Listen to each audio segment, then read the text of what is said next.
इन प्रोग्राम के मुंतजमीन मोहतरम भाव मोहम्मद आमिर साहब के हुक्म की तामील कंदे मां जे सामू ही शेर बुटा तो रमज़ान वने थो जुदाई कंदो अल्लाह जबाना रोन प्या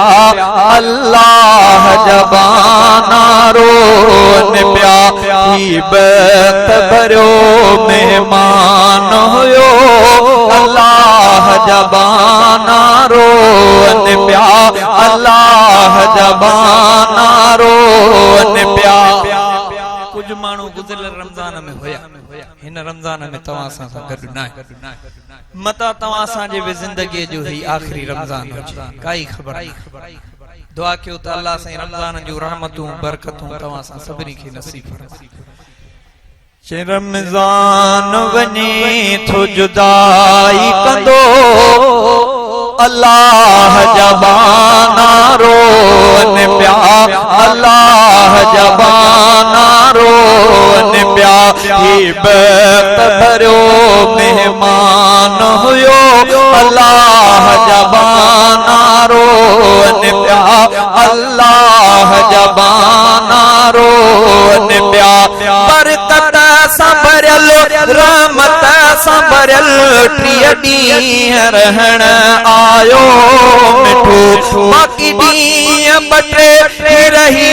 हिंदड़े ही माह असां खावी दोहलियो इन माह जो आहे विछोड़ो दुखियो अल्लाह जबाना रोन प्या अल्लाह जबाना रोन प्या ज़ाकिर समूरा वेंदा लिकी ऐं हो कौथण जावे दारुकी घर असर जो रोशन थींदा हुया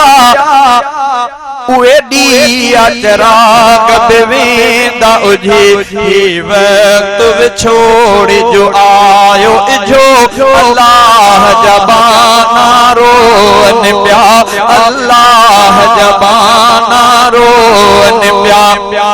कुरान ॿुधाइन हाफ़िज़ था कुरान ॿुधाइन हाफ़िज़ था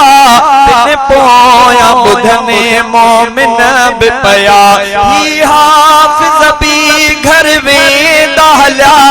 थी वेंदा जमाती टोला जुदा इन लाइ तॾहिं दुनिया में ॾिसो अल्लाह जबाना रोन प्या अल्लाह जबाना रोन प्या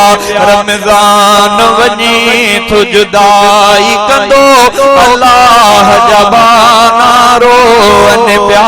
अल्लाह जबाना रोन प्या रहमत जा पया हिते मींहं वसन बख्शिश जा पया हो का बेहलन ऐं दोस्त वारी बाहि खंबी कई कले में पड़ियल मोमिन प्या छुटन उहो माह विछोड़ो करे थो पयो उहो माह विछोड़ो करे थो पयो अल्लाह जबाना रोन प्या अल्लाह जबाना रोन प्या सहरिया में वॾो सुरूर मिले अवतार जे महल थी दुआ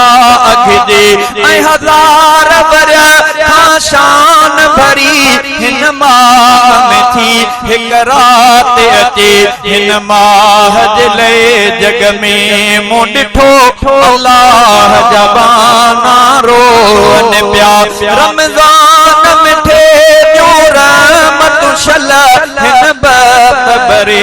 जो बरकत शल शहज़ादा अता अल्लाह करे हिन माह जो सारियों नेमतूं शल होरिया वञे थो जुदा थींदो अल्लाह जबाना रोन प्या